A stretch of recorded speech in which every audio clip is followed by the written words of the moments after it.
bongo. L'argent appelle l'argent. Bongo et Kobenga bongo. L'argent appelle l'argent.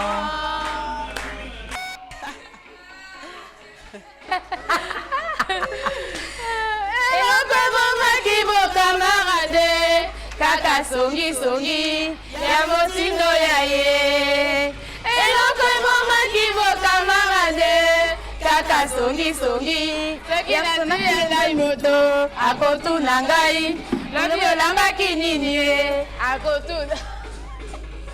Hé Victor, tu ne veux pas baisser le son? Tiens, aujourd'hui vous n'êtes pas au complet. Elle va venir. Elle ne raterait pour rien au monde nos petits rendez-vous dans Tomalewa. Hey, elle te manque? Oh que non. Mais si, tu aimes bien quand elle te provoque. Et ça, elle sait bien le faire.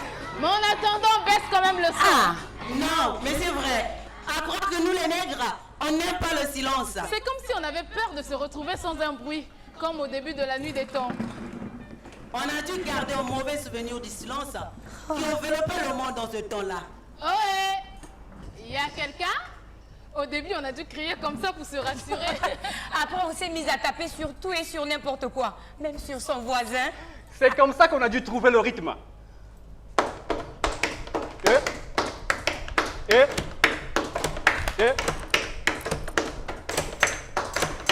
ne s'entend plus. Entre les bruits de casserole, les enfants qui crient, la télé, la radio, la maman qui hurle ses ordres, le papa qui en rajoute, et moi j'ai dit que ça suffit. Stop. Silence. Le bruit pollue. Allez faire comprendre à un type dans une cité en Europe que si les Noirs et les Arabes crient autant, c'est parce qu'ils ont été les premiers hommes à peupler la terre. Il ne comprendra pas, deviendra fou et finira par tirer dans le tas. Même en Afrique, c'est pareil.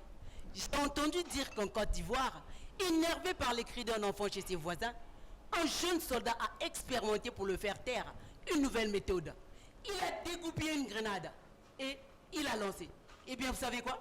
Ça fait boum! Oh, c'est normal, c'est une grenade. Mais ça n'a pas fait que boum! Ça fait simple et c'est grave! Ils n'ont pas dû comprendre ce qui leur tombait sur la tête. Le Bing Bang original peut-être. Après l'explosion, ça a dû être le silence. Pas du tout. Le gosse continue à brailler. Il braillait même de plus belle. C'est là, je crois, que le soldat est devenu réellement fou. Il doit encore courir avec les racines de manioc dans les oreilles.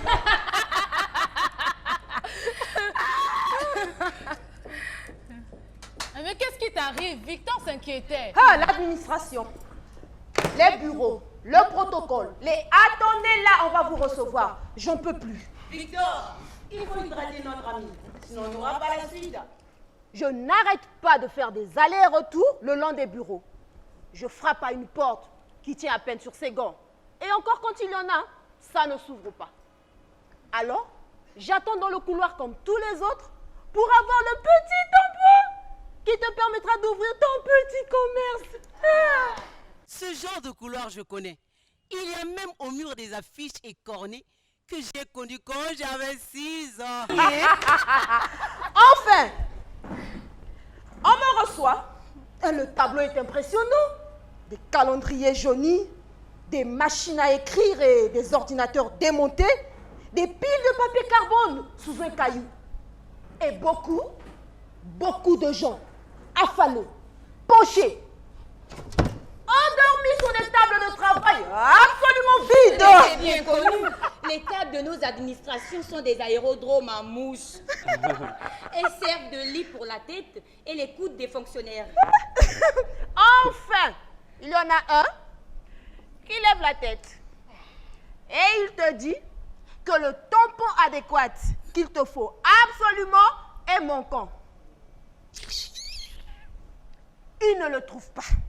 Et pas de tampon, pas de papier. Repassez demain, qui te dit le fonctionnaire. Et toi, tu ris, et toi, tu pleures, et tu attends pour ouvrir ton commerce. Ici, ils craignent tous pour leur place.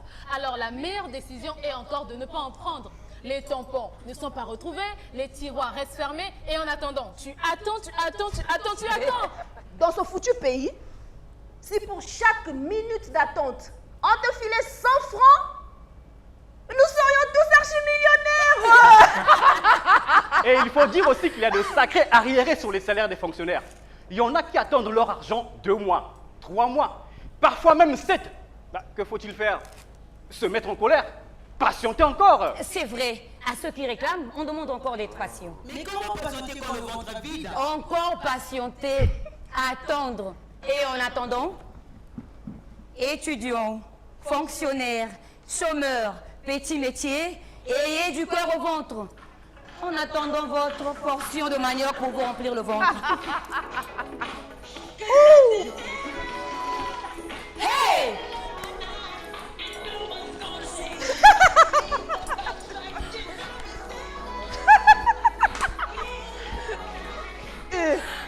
Non mais...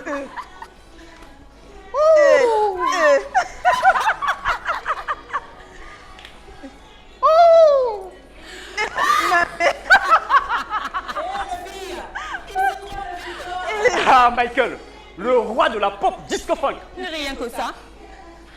Bon, en tout cas, moi, je l'adorais, même si on l'a critiqué. On l'a même insulté. En attendant, nous on a faim. Alors on danse ou pas, ramène de quoi grignoter mon petit Victor. Eh bien, moi je dis que Michael était un avant-gardiste. Ah bon? Bon, à l'heure des poissons surgelés, des bébés congelés, des patrimoines génétiques manipulés, des satellites et de fusées, à l'heure de l'eau et de l'air conditionné, alors que tout est fabriqué, plastifié, synthétisé et recréé, digitalisé et programmé, pourquoi Michael ne se serait pas offert une nouvelle identité? Un nègre qui se blanchit, se sculpte les fossettes, les pommettes et même le nez? Ah bon? Ça te choque? Mais pourtant, il y a belle lurette qu'on admet que les cheveux raides se préfèrent friser, les frisés défrisés, que la peau blanche s'aime dorée, que les bruns préfèrent les blondes, et les petits maigres, les grandes boulottes. Parlons aussi des fesses et de la poitrine. Allons, faisons preuve d'un peu de tolérance et d'un peu plus d'humanité. Laissons au Michael en herbe. Oh, Carla. Aux femmes de président ratatinées. Au président eux-mêmes. Laissons-leur le droit de se friser, se défriser, s'étirer la peau à en éclater, se la jaunir, se la noircir. Michael Jackson a aboli les frontières. Ni blanc, ni noir, ni jeune, ni vieux, ni homme, ni femme. Et pourquoi pas? C'est vrai. À nous de ne pas nous laisser séduire. On n'est pas obligé d'en faire autant. Question de personnalité. Toi qui as été voir ton frère en France, comment il nous appelle là-bas? Les Noirs? Non, ce serait plutôt la couleur. Au style bourgeois. Il y a aussi le black, en branché léger. Moi, j'aime bien le mot nègre. Ça a un côté provo, mais c'est un mot fier. C'est un mot qui a de la puissance. C'est un mot qui tonne, qui sonne, qui résonne. Le noir, c'est la couleur du malheur. L'âme est noire. Le cœur est noir. Les idées sont noires. Et moi, j'ai des angoisses qui me font frissonner. Mais quand on me dit que le noir, c'est la couleur du diable. Moi, chaque fois quand j'entends le mot homme de couleur, je me sens transformée en arc-en-ciel. Pourtant, quand je nais, je suis noire. Marron noir, mais noir. Quand je suis malade, je suis noire. Gris, mais noir. Et quand j'ai peur, je suis noire. Je vais au soleil, je suis noir. Quand je meurs, je reste noir, toujours noir, noir et encore noir. Alors que lui, l'homme blanc, il naît. Eh bien, il est rose. Il grandit, il est pêche. Il est malade. Oh, il est jaune ou vert. Il a froid, il est bleu. Il a peur, il est blond. Et quand il meurt, il est mauve. Alors, l'homme de couleur, ce serait le noir.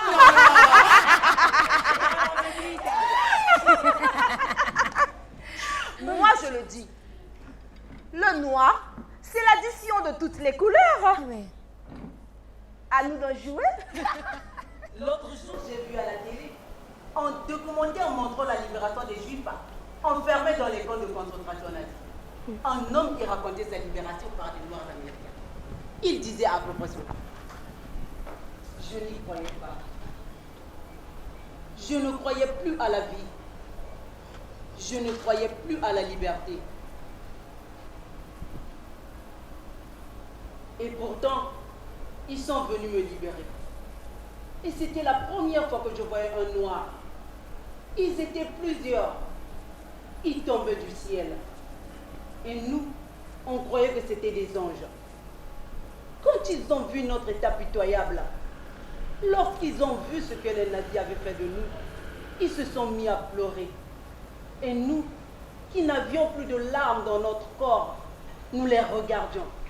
Et nous pensions que c'était des anges. Et que les anges étaient noirs. Je me suis dit en écoutant cette histoire qu'il avait fallu des années pour qu'on entende de tels témoignages. Et que... Merci Victor. Ton frère vit toujours à Paris?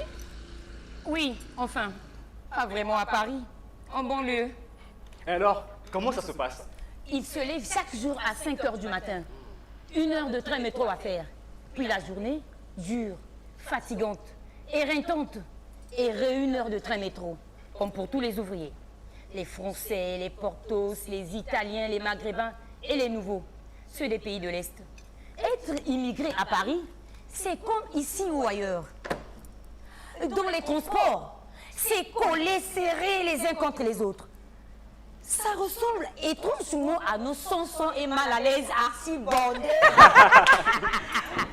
Collés serrés.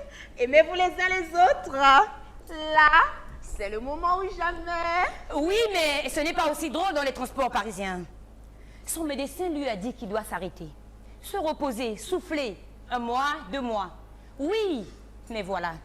Se reposer, souffler, ça c'est un luxe qu'il ne peut prendre. Ce temps-là, ça se paye. C'est du salaire en moins. Et les factures, elles continuent à tomber. Il y a toujours quelque chose à payer. Alors, il bosse. Encore heureux d'ailleurs qu'il est en boulot. Il ne s'arrête jamais. Si, une fois long en été, pour mieux recommencer. On vit comme des esclaves. Travailler, toujours travailler. Et lui encore a une carte de séjour. Mais si tu n'en as pas, je ne te dis pas l'humiliation pour la demander. La queue commence à 3 heures ou 4 heures du matin. Une longue file de nègres, d'arabes et d'autres personnes classées dans les divers. Papier de travail, carte d'identité. La sentence tombe, froide, implacable. Pas de carte de travail, pas de carte de séjour. Et moi, pour travailler, il me faut une carte. Retour à la case départ. Ce n'est pas son problème à l'employé, aux fonctionnaires de service. Alors, ils sont nombreux ceux qui préfèrent rester clandestins. Oui, mais voilà, dans la rue, dans le métro, il y a les flics qui sont payés pour pratiquer le contrôle à la couleur de peau. Question de sécurité qu'ils disent. Tu parles de l'île sale gueule, oui? Pas papier, s'il vous plaît. Bref, t'es nègre ou arabe et t'as pas de papier, en garde à vue, centre de rétention et retour forcé au pays. Mais, un copain zaïrois a pu s'en sortir grâce à la relève. Le policier du soir. Un petit jeune lui raconte que sa copine est thaïlandaise et qu'elle aussi n'a pas tous les papiers réglementaires. Bah, du coup, il a rédigé un rapport favorable. C'est ainsi. Pour comprendre, il faut avoir vécu la même expérience. Un pays doux comme la France, où pour travailler en tant qu'étranger, il te faut une carte de séjour que tu n'obtiendras que si tu peux prouver que tu travailles et que tu es déclaré. Et avec ça, étonnez-vous qu'ils en soient tous à magouiller. Oh, ils ne veulent plus d'immigrer. La France, c'est un peu l'Afrique, mademoiselle. Et l'Afrique, c'est un peu la France. Vous êtes un peu nos enfants. C'est ce que me disait un vieux. Mais que fait-elle la France pour ses enfants? Rien ou si peu. Elle lui a piqué du café, du cacao, de l'uranium, du pétrole. Elles sont me plein le ventre, hein, la France. Elle laisse croupir tous ces enfants bâtards nés de l'esclavage et de la colonisation. Nous étions ses enfants. C'est protégé quand ça l'arrangeait. Maintenant, ça ne l'arrange plus. Il ne reste plus que le CFA. Et aujourd'hui, on dévalue même les souvenirs. La France aux Français et les Françaises aux émigrés. Bah oui, avec leurs mesures anti-émigrés, ils se sont complètement plantés. Elles se sentaient seules, les Françaises. On est arrivé, on les a sauvées. Regardez les rues. Elles regorgent des métis de tous les mélanges, de toutes les couleurs. Alors oui, que les Français gardent la France. Nous, on s'occupera des Françaises.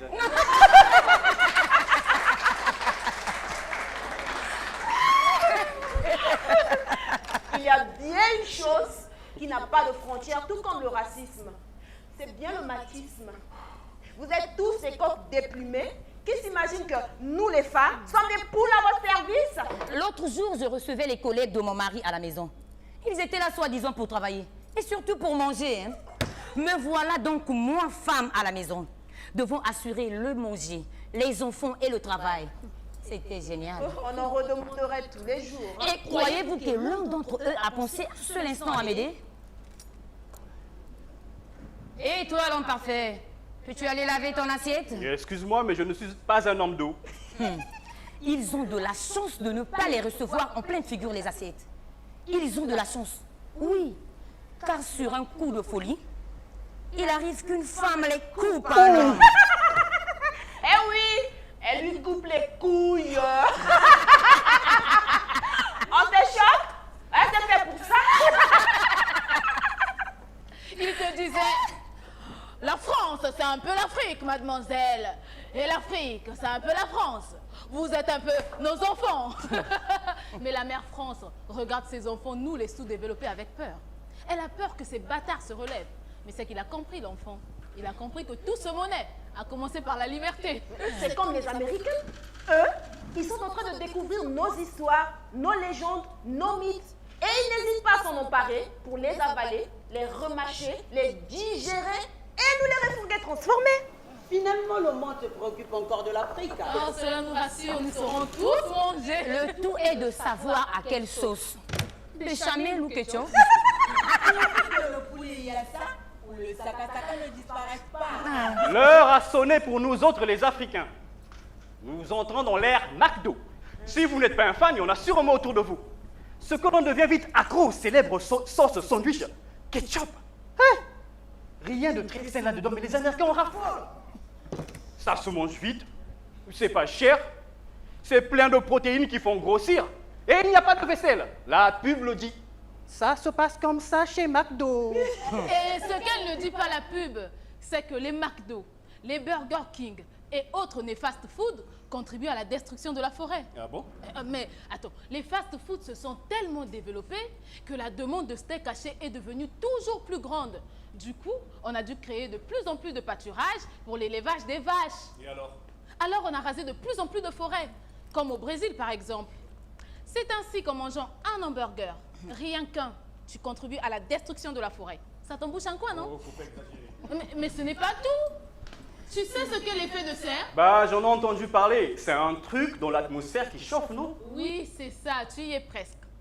C'est l'échauffement des couches inférieures de l'atmosphère. Et cet échauffement est dû à l'émission des gaz carboniques, celui des usines, des voitures et même des feux. Eh bien, figurez-vous qu'on a trouvé un autre coupable, un autre responsable de l'effet de serre. La vache. La vache. Et oui, la vache. Et plus exactement l'épée de la vache. Une étude très sérieuse montre que les vaches émettent à elles seules en pétant plus de 500 litres de gaz de méthane par jour. 500 litres de gaz par jour? Mais ce n'est pas rien. Sans rire, le fait de la vache contribue à l'effet de serre. Avis aux péteurs. Car d'ici qu'on vienne mesurer la quantité de paix émise par l'homme, il n'y a qu'un pas. Et on découvrira peut-être que, pétant ou pas, l'homme est la principale source de pollution sur Terre. Et que c'est lui qu'il faut traiter, transformer et recycler. Surtout s'il mange du McDo. Vous n'êtes pas d'accord? Et chaque fois que tu manges un hamburger, c'est pas seulement un peu de la forêt que tu détruis, mais également un peu de l'American Ways of Life que tu vas la vomir. Hein? Bon appétit tout de même.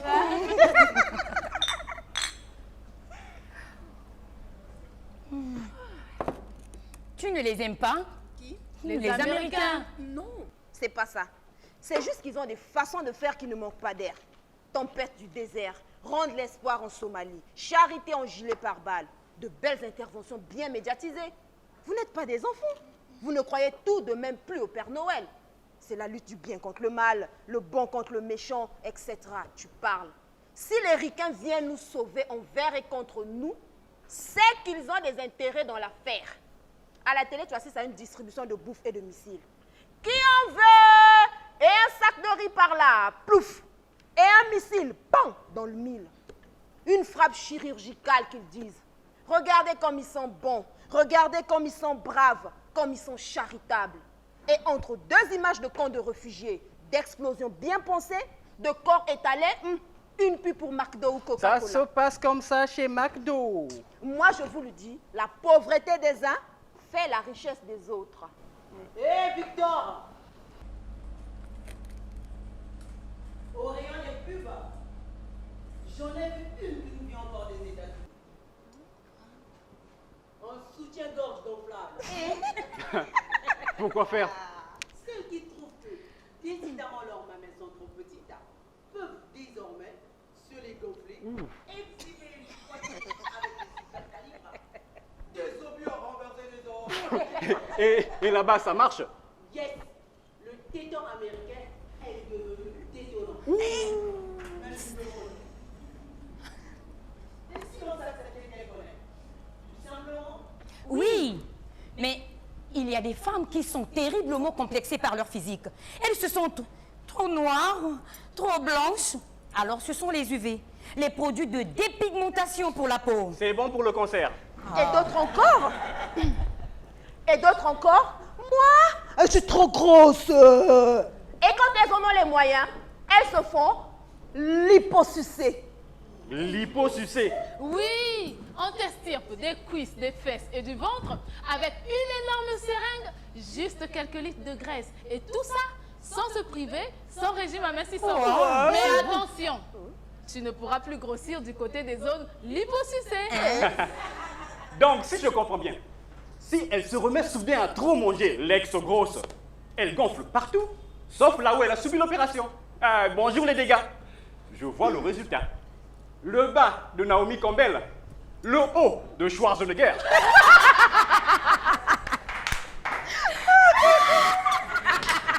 Tout ça, c'est à cause des pubs. Ils nous ont ressemblé aux images glamour des magazines et de la télé. Oui, la publicité récupère tout. Vous prenez quelques Indiens, aborigènes ou pygmées, vous les dessinez, les photographiez et hop là, sur une affiche, ils vous font vendre n'importe quoi. On te prend, on t'habille, on te maquille, on te folklorise et hop, te voilà transformé en argument de vente. Et tu la prends, tu la mets dans une barque pagayant sur la Seine ou au pied de la Statue de la Liberté et tu vends n'importe quoi. Une voiture, une carte bancaire ou même un voyage touristique avec retour à la nature. L'authenticité fait vendre. C'est marrant parce que dans nos pays, l'argument de vente, c'est la civilisation moderne. Nagerait-on à compte courant? Quand on veut se servir des Africains pour la vente, en général, on les aime plutôt bariolés, rigolards et dansants.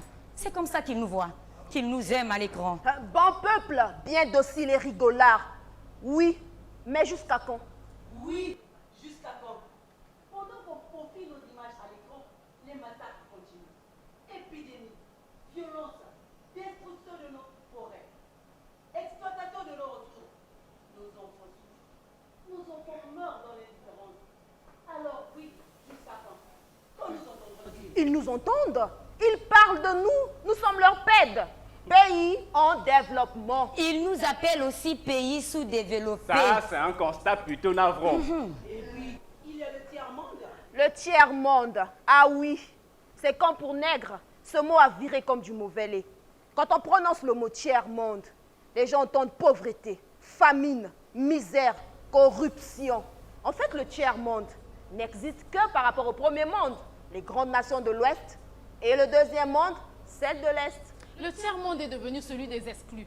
Les riches se sont encore plus enrichis et les pauvres se sont encore plus appauvris. Et nous sommes les exclus d'hier, d'aujourd'hui et certainement de demain. Oui, mais nous sommes là. Nous incarnons la misère, mais nous sommes aussi une masse humaine dangereuse qui peut être violente. Ici au sud, nous sommes chaotiques et incontrôlables. C'est pour ça qu'ils nous regardent tout de même Et inquiets. nous sommes leurs nouveaux barbares. Triste époque. Il n'y a rien à comprendre. Ils nous aident d'une main et de l'autre, ils nous vendent des armes. La vérité, c'est que nous sommes tous des barbares. Oui, mais la barbarie en Afrique s'accroche comme une sangsue. Et de nombreux dirigeants sont partis sans avoir à répondre de leurs crimes. Quand un président de la République n'est pas content de son peuple, il n'a qu'à changer de peuple. C'est ce qu'ils font tous, ils partent. Mais quand c'est tout un peuple qui n'est pas satisfait de son président, quel prix doit-il payer pour s'en débarrasser? Pour conquérir sa liberté? Heureusement qu'aujourd'hui, il y a des cours de justice internationale. Hissène Habré, l'ex-président du Tchad, est passé par là. Il a été reconnu coupable de crimes de guerre, crimes contre l'humanité et d'actes de torture et a été condamné à la prison à perpétuité. En regardant notre histoire, je suis triste et vide comme un cimetière abandonné. Il y a des rêves qui se taisent à un certain moment de nos vies. Et les ombres, et les esprits, et les âmes des morts, torturés, assassinés, empoisonnés s'agitent. Qui pourra leur rendre la paix? Le verdict d'une cour d'assises dans un état de droit, nos prières murmurées, un siège allumé toute une année, la vengeance et le représailles cachées. Je ne sais.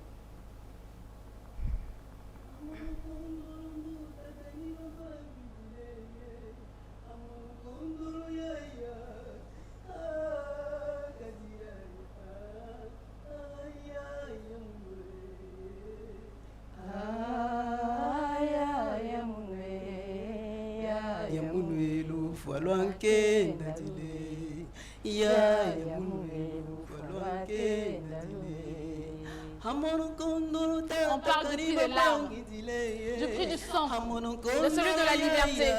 Mais quel prix a donc la vie aujourd'hui?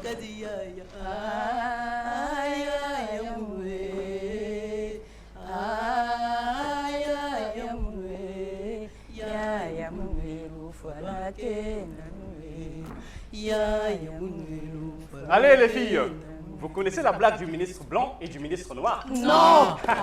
Ce sont deux ministres. Il se trouve que l'un est blanc, l'autre est noir. L'un est français et l'autre est, disons, d'un de nos pays. Le ministre français invite son collègue, le ministre africain, dans sa maison de campagne. Notre compatriote est fortement impressionné par le luxe et le confort de la maison. Ils sont bien copains, vous voyez le tableau. Mon frère, dit le noir au blanc, comment tu as fait pour avoir un tel palace? Du calme, mon frère, mange.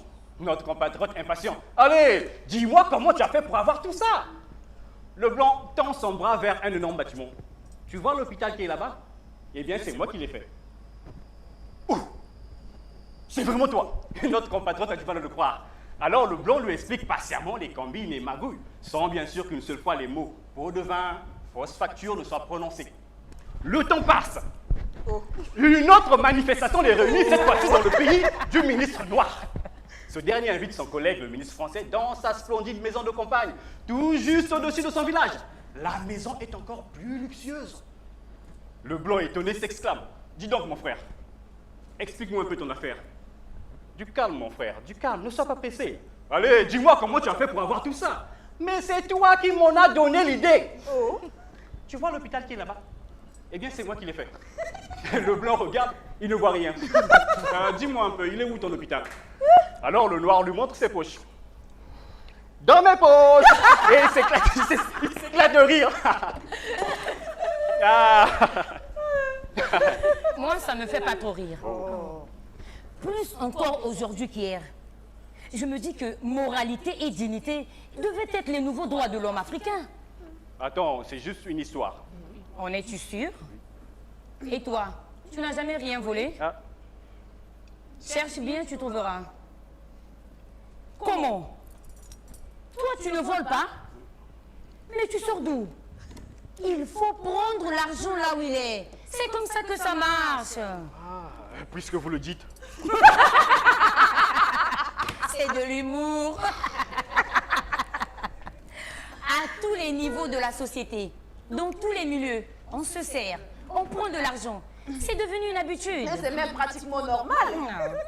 Un jour, un de nos ministres débarque à Berlin en Allemagne. Bien sûr, l'hôtel est de quelques étoiles. Bref, voilà le ministre, ébloui par le moelleux des serviettes, la douceur du peignoir couleur blanc cassé, l'onctuosité des savants crème. Et j'en passe. Manque de peau, on ne quitte pas un hôtel comme ça. Avec les serviettes et les peignoirs dotés d'un dispositif anti-vol planqués dans ses valises.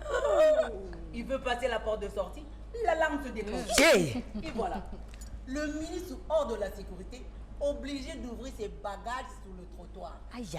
et de déballer serviettes et peignoirs devant le personnel de l'hôtel et les motards venus l'attendre. Chier. Au pied de sa Mercedes, gisait sa honte. Notre honte. Quand un Africain vole, ce sont les Africains qui deviennent des voleurs. C'est notre continent qu'on porte sur la peau. Et quand un jeune de 17 ans dit à son oncle qui vient d'être nommé ministre que lui aussi veut sa part du gâteau, dis tonton, ne m'oublie pas, on va bouffer l'argent ensemble. On peut commencer à frémir.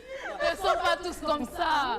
On m'a raconté l'histoire d'un homme politique qui est parti du pouvoir avec en tout et pour tout 2 petites maisons en sa possession. Rien d'autre. Ni compte en banque, ni rien. C'est un idiot ou quoi? Il n'a rien mis de côté. Mais c'est un handicapé mental. Oh, arrête de rire.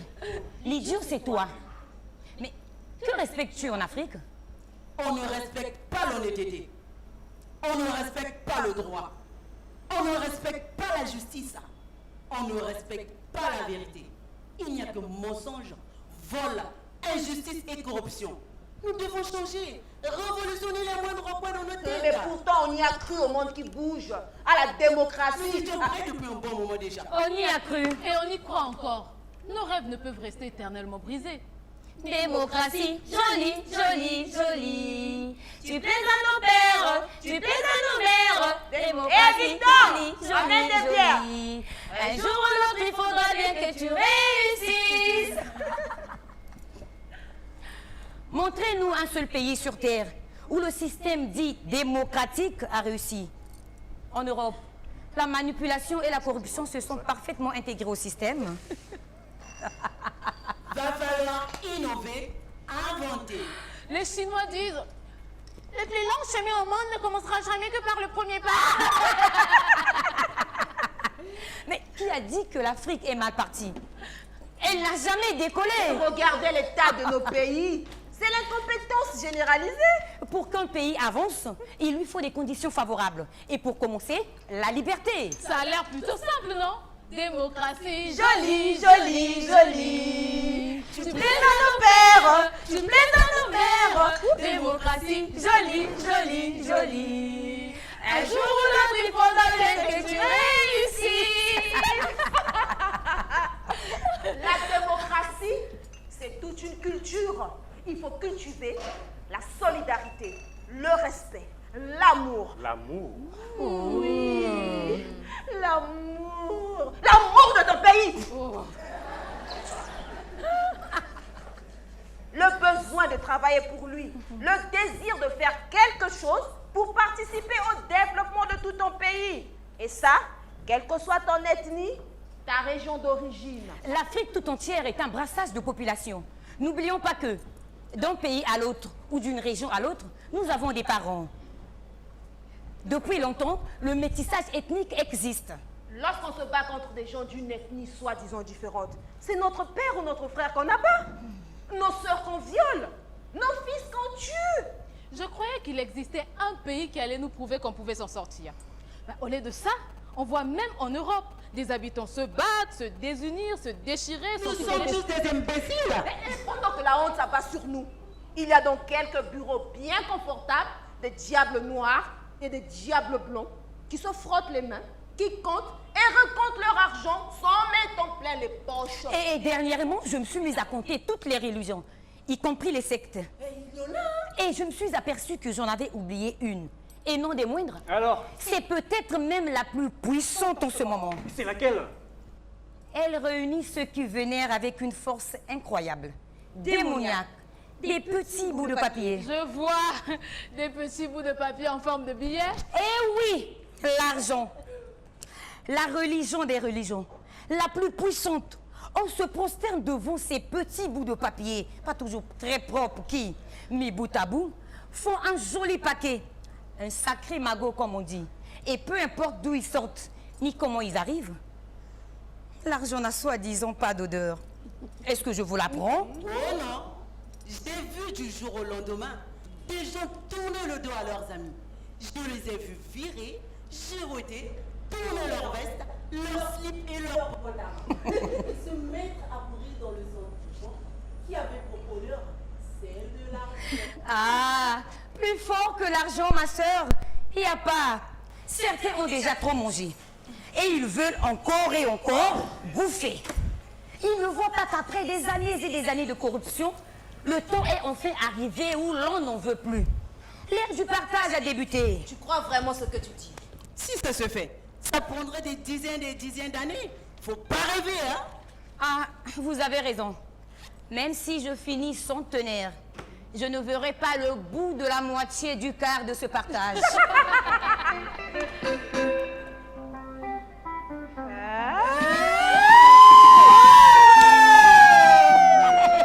Yepa!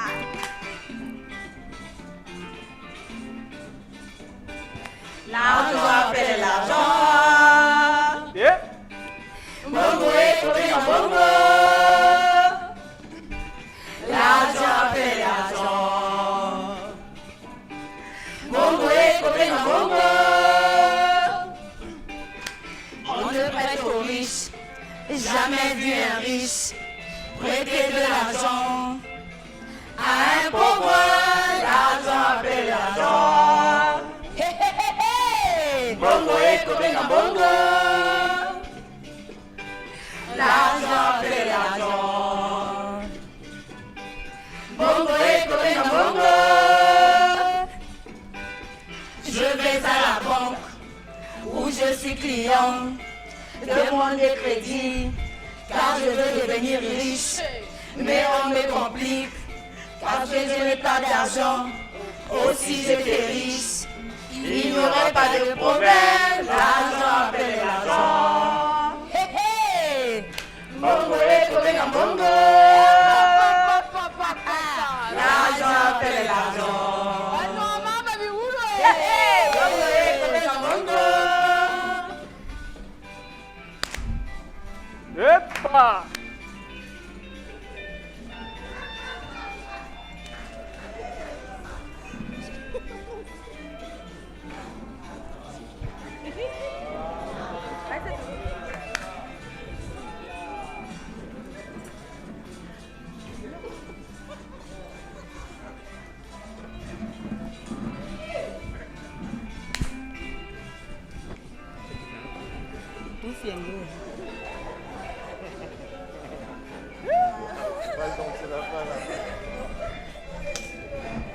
J'ai oublié mon nom. Bongo. L'argent.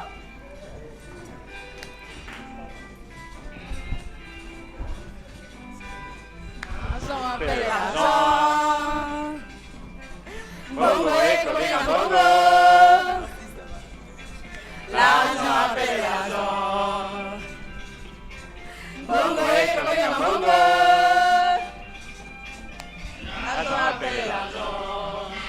Yep, yep, yep. Yepa!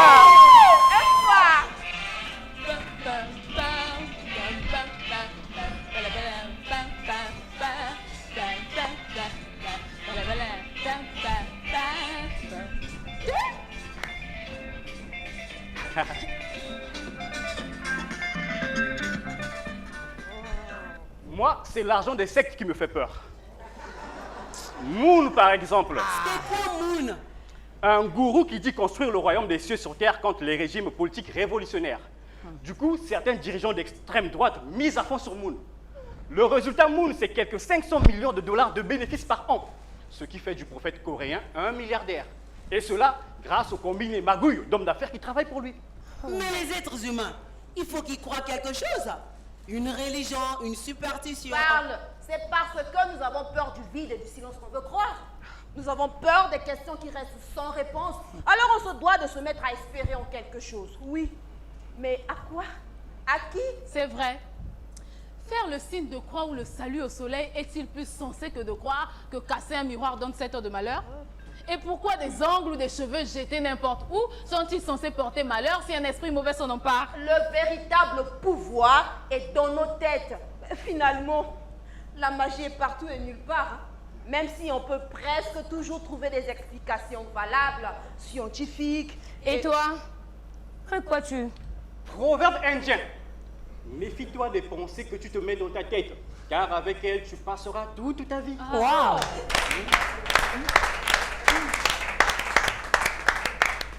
Qu'on le veuille ou pas, argent et religion se tiennent par la main. La lutte sera longue pour construire quelque chose de solide et d'honnête. Chez nous, c'est la merde.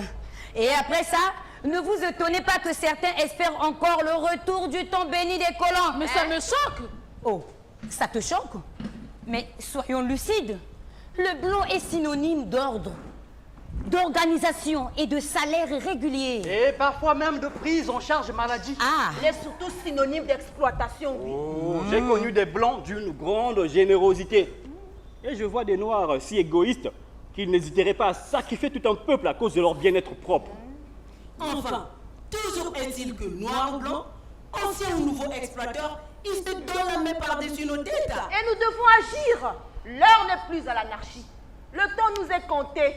S'il faut agir, c'est avec rigueur, c'est avec vigueur. Mais sinon, nous continuerons à nous faire avoir.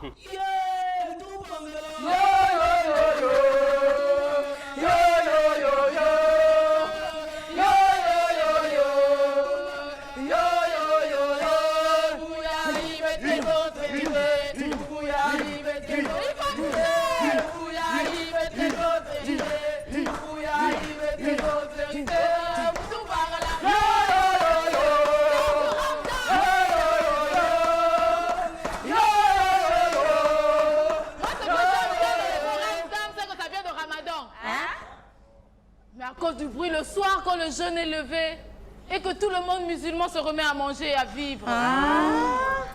Les mots n'ont pas de frontières. Les mots n'ont pas de race. Les mots se mélangent. Et puis les mots, c'est un partage. Par exemple, des personnes vous disent bonjour, c'est-à-dire qu'ils vous souhaitent que la journée soit bonne. D'autres, salam alaikum, malaikum salam. salam alaikum. As-tu la paix? Malekoum salam. La paix seulement. J'aime ça, hein? As-tu la paix? La paix seulement. Un ami sénégalais m'a entendu murmurer salam alaikum, malaikum salam. Et il me dit, c'est tout ce que tu sais, c'est tout ce que tu connais. C'est tout? Mais c'est beaucoup, je lui dis. Tu trouves que ce n'est rien que de demander la paix, de souhaiter la paix et seulement la paix? Et pour toi, ce n'est qu'une salutation d'usage. Mais écoute, entends un peu le message. N'est-ce pas ce dont nous avons tous le plus besoin? La paix? Mon ami m'a souri puis il m'a dit salam alaikum, malaikum salam. Je vous souhaite la paix et seulement la paix. Pas croyable. En Iran, à notre époque, une femme lapidée pour adultère. Mais décidément, nous assistons à une montée des intégrismes dans le monde. Hein? Et ça, quelle que soit la religion. Mais les médias mettent systématiquement l'accent sur l'intégrisme musulman. Oh, arrêtons. Il existe des partis musulmans qui ne sont nullement violents. Il n'y a pas de bonne religion, tout comme il n'y en a pas de mauvaise. Le christianisme n'est pas plus doux que le judaïsme, tout comme l'islam n'est pas plus violent que le christianisme.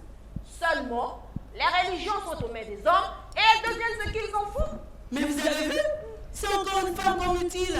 Quand on parle des femmes en Chine, on dit qu'elles sont la moitié du ciel. La femme, c'est le pilier de la société.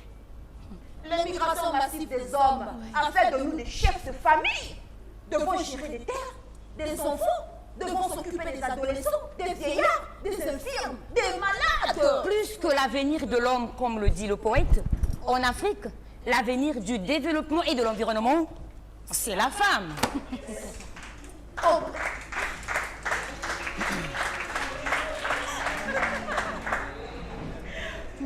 Au Brésil, des femmes en âge de donner naissance, sous prétexte qu'elles sont pauvres, ont été rendues stériles sans le savoir. Comment qualifier cet acte? C'est bien un génocide. Mais qu'est-ce qu'il ne faut pas entendre? Qu'est-ce que la perversion humaine ne va pas chercher? S'attaquer directement aux causes de la pauvreté permettrait de réduire le nombre d'enfants à naître beaucoup plus naturellement. Oui, mais il faut d'abord régler les problèmes économiques, régler la dette et mettre en place de nouvelles politiques. La stérilisation des femmes des pays pauvres n'est pas la solution. C'est une pitoyable méthode de fasciste, de raciste, de barbare. C'est tout ce qu'il y a à dire. Et Victor?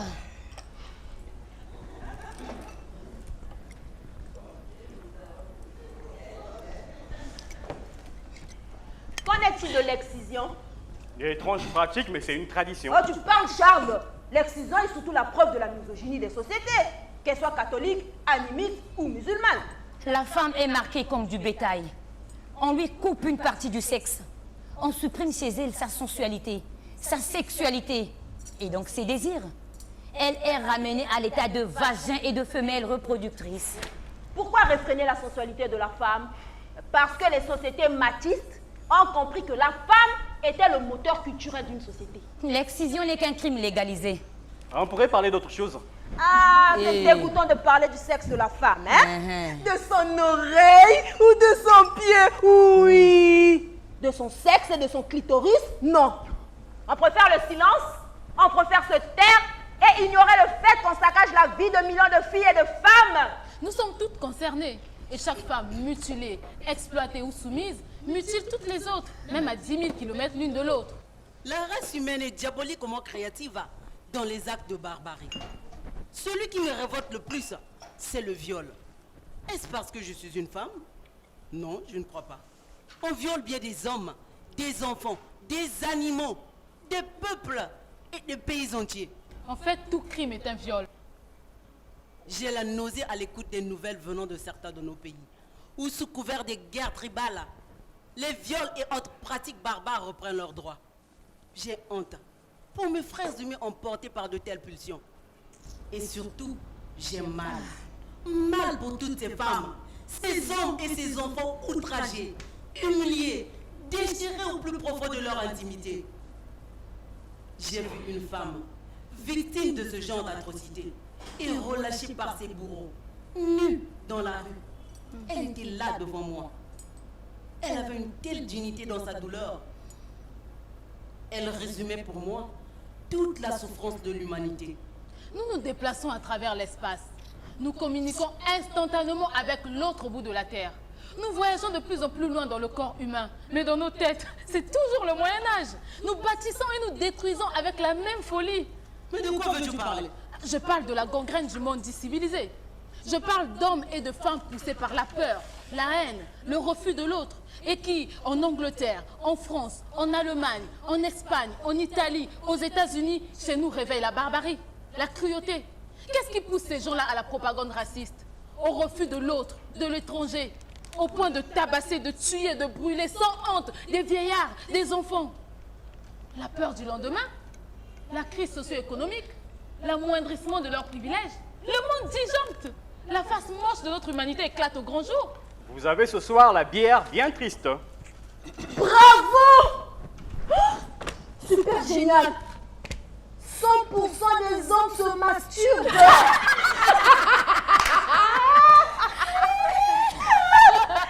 Ça te choque? Et pourquoi? Bah parce que vous êtes découvert. Ou parce que vous détestez qu'on en parle. On le sait, la masturbation c'est tabou. Mais pourtant, depuis tout petit déjà, les premiers attouchements sur notre corps nous ont menés à sa douce découverte. C'est après que tout se gâte à l'adolescence, quand nos hormones s'agitent et quand le désir se met à nous gouverner. Chez les ados encore ça va.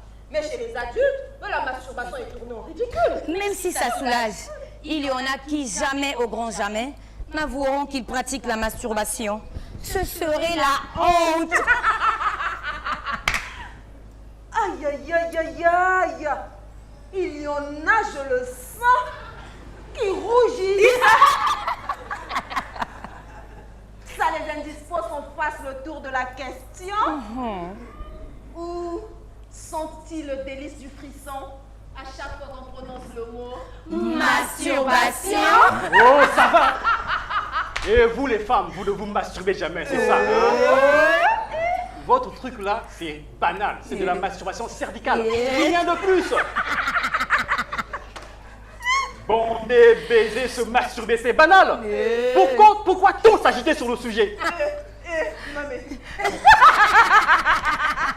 Il n'a pas supporté. Vous savez que le docteur Katele Kalumba annonce que la masturbation doit être comme une forme de protection contre le sida. Quoi? Eh oui, Oh. dans le passé, dit-il, certaines femmes utilisaient des bananes ou des racines de manioc pour parvenir à l'orgasme. Donc, nous dit ce docteur qui pense à tout, la masturbation doit être considérée comme une forme alternative de satisfaction sexuelle. C'est la transmission du virus. Voilà où nous en sommes à cause de cette terrible maladie. Mais que les hommes se rassurent, leur virilité n'est pas mise en cause. Une banane ne nous dira jamais des mots d'amour. Dis-moi des mots d'amour. Et ça, c'est irremplaçable.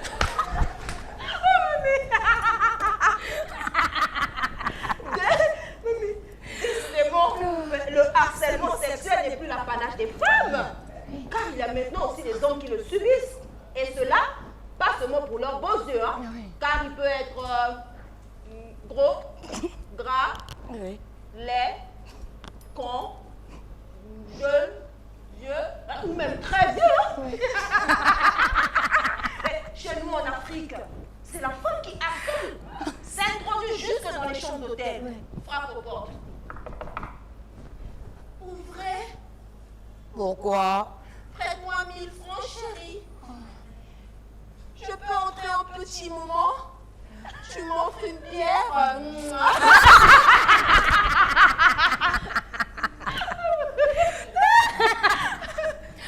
Voilà à quoi sont réduites les femmes pour survivre et faire manger la famille.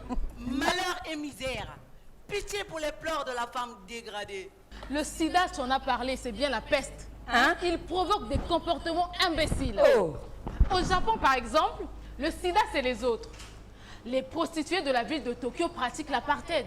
Il n'est pas rare de voir devant des maisons spécialisées un panneau indiquant que seuls les Japonais sont admis. À Abu Dhabi, on a recensé 1200 séropositifs. Et selon les autorités de l'émirat de Dubaï, les 1200 séropositifs étaient des étrangers et ont été expulsés.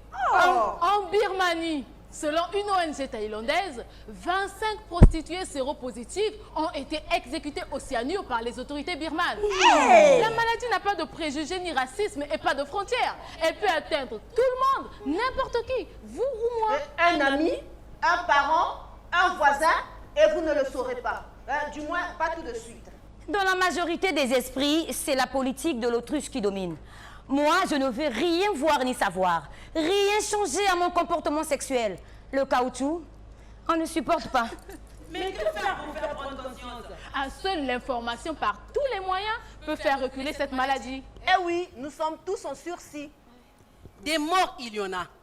J'ai entendu à la radio que la morgue de Brazzaville était pleine. C'est une plaisanterie. Pas du tout. On a même interviewé une Brazzavilloise, Mylène. En meurt tant que ça chez vous? De quoi mourrez-vous? De tout et de rien. Nous sommes un pays sinistré. Tout est à refaire, à reconstruire. Les routes, les hôpitaux, les écoles, les modalités. Ce n'est pas facile. À l'hôpital général, il faut déjà payer un droit d'entrée. Que vous soyez malade, accidenté ou l'agonie, payez. Et vous ne savez pas si vous serez examiné par un docteur qu'il faudra payer. Pour les médicaments et la nourriture, si vous êtes hospitalisé, pareil, il faut payer. Mais les gens n'ont plus d'argent. Alors, ils meurent de tout et de rien. Si vous mourrez à l'hôpital général, on vous mettra d'office à la morgue. Mais si vous mourrez chez vous, il faudra que la famille paie pour faire enlever le corps, paie aussi pour la morgue. Encore un droit d'entrée. Et les taxes. Si enfin, vous avez l'argent pour faire enterrer votre parent, il faudra payer pour faire sortir le corps, payer pour qu'on le lave. Après, il faudra payer le cercueil, l'enterrement, les fossoyeurs, le prêtre et les prières. Oh, la mort coûte cher, trop cher. Et la plupart des gens n'ont plus d'argent. Donc, pas d'enterrement. Alors, les morts font la queue à la morgue, attendant leur tour. Paix à leurs armes. Le test, tu l'as fait? Oui, mais beaucoup d'hommes hésitent. Je le fais, je ne le fais pas. Aujourd'hui, c'est oui, demain, c'est non. La peur de s'entendre dire oui. On vous a testé. Vous êtes infecté. Mais on doit tous le faire. On doit tous se faire tester. Alors, inutile d'attendre. J'imagine un voisin qui, un jour de grand courage, décide d'y aller. Le voilà qui se fait tester. Quelques jours plus tard, on lui tendra la petite enveloppe blanche. Il la prendra en tremblant. L'ai-je? Ne l'ai-je pas? Enfin, il ouvrira l'enveloppe. Ouf, il ne l'a pas. Tout heureux, il décide de traverser la rue sans regarder. Et paf! Oh!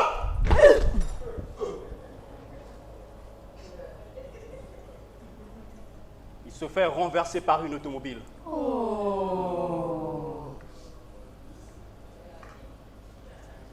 Il meurt dans une mare de sang.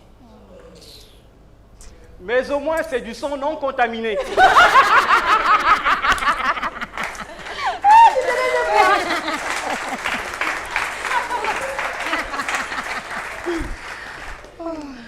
Quand je pense que le pape a dit au nom de Dieu, ni contraceptif, ni préservatif, revenez à l'amour conjugal, à la fidélité ou à l'abstinence. À une époque où le sida tue de plus en plus, c'est de l'assassinat. Et puis, tout le monde n'a pas choisi de vivre ainsi. Donc, décidez-vous une bonne fois pour toutes à utiliser systématiquement la capote. Le condom. La capuche. Le capuchon. Enfin, bref, le petit bout de caoutchouc incontournable. Le préservatif. Vous allez dans une pharmacie ou dans une autre boutique appropriée et vous demandez tout ce qui se fait en la matière. Vous ne serez pas déçus. Il y a tout de même du choix. Rose, bleu, fluo ou vert. Il existe même des capotes noires pour des noirs ou même pour des blancs. Vous avez aussi celles qui ont un côté marron. Messieurs, vous trouverez les formes les plus diverses, capables de satisfaire les plus perverses. Côté odeur, ça a moins été travaillé que la couleur. En général, c'est pas génial. Le caoutchouc a terriblement l'odeur de caoutchouc. Mais on en trouve tout de même à la vanille. Intéressant, non? Côté taille, c'est la pagaille la plus totale. Vous demandez un grand modèle et le pauvre chéri se retrouve avec un truc qui l'étrangle et le rend tout rikiki. Vous demandez modèle normal ou petit et il flotte. Côté goût, bah, il y en a qui aiment ça, mâcher le caoutchouc. Eh bien, là aussi, c'est pas terrible. Mais on vous le propose quand même à la fraise. Pourquoi la fraise? Bah, peut-être parce que ça rime avec baise. Il n'y en a pas encore à la mangue ni au chocolat. Ça n'existe pas. Mais franchement, je trouve que c'est déjà pas mal raffiné comme ça. Vous avez là de quoi faire de l'amour. Un beau petit jeu. Ce qui ne devrait jamais cesser d'être, non? L'amour est la plus belle chose qu'on puisse vivre en ce monde, n'est-ce pas? Toutes les églises du monde nous parlent de l'amour pour son prochain. Et pourquoi les prêtres catholiques n'y ont pas droit? Pourquoi imposer la torture du célibat à des êtres qui n'en restent pas moins hommes? Pourquoi l'amour spirituel ne pourrait-il pas avoir de prolongement physique? On abandonne le célibat des prêtres. Et je suis sûre que les curés, sachant enfin de quoi ils parlent en matière d'amour, en soi pour l'éternité transfigurée. Amen. En vérité, je vous le dis. En vérité, je vous le dis. Faites l'amour sans détour, mais surtout faites-le avec amour. Nulle restriction, nulle interdiction, pourvu qu'on ne fasse du mal à personne. En vérité, je vous le déclare. Moi, la nouvelle papesse régnant sur vos innombrables fesses, je déclare que le sexe ne peut être sûr si vous êtes les adeptes du sexe dur, mais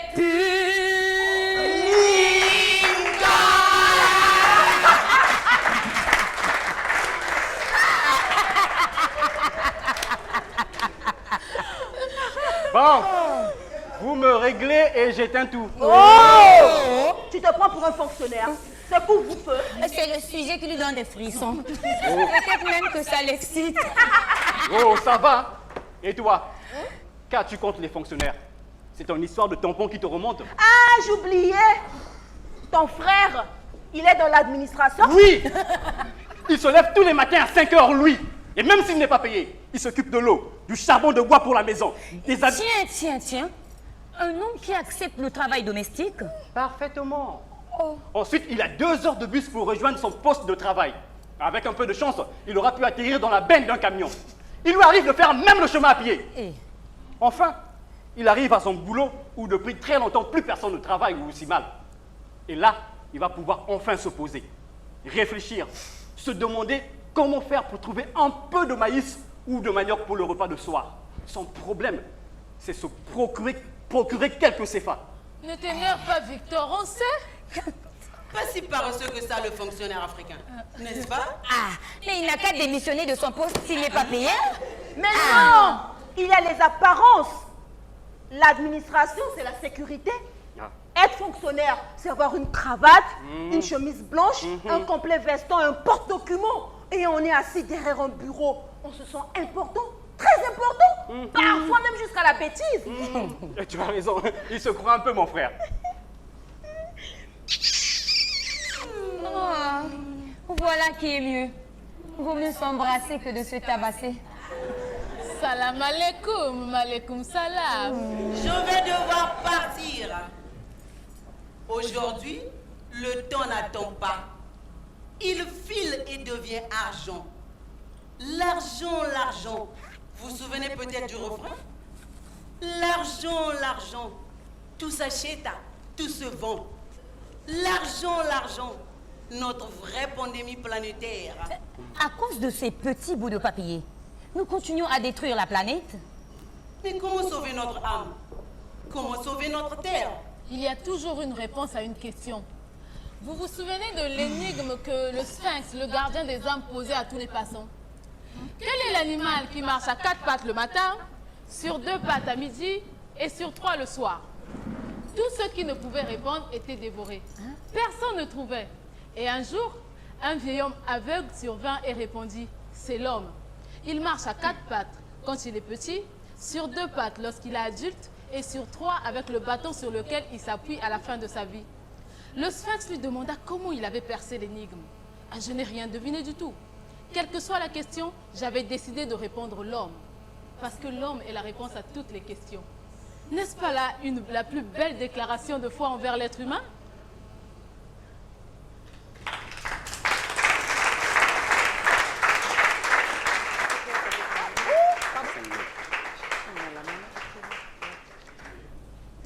Hey! Ne restez pas une ébauche, une esquisse, une caricature d'homme. Décidez une bonne fois pour toutes que vous êtes la réponse à toutes les questions. À toutes vos questions.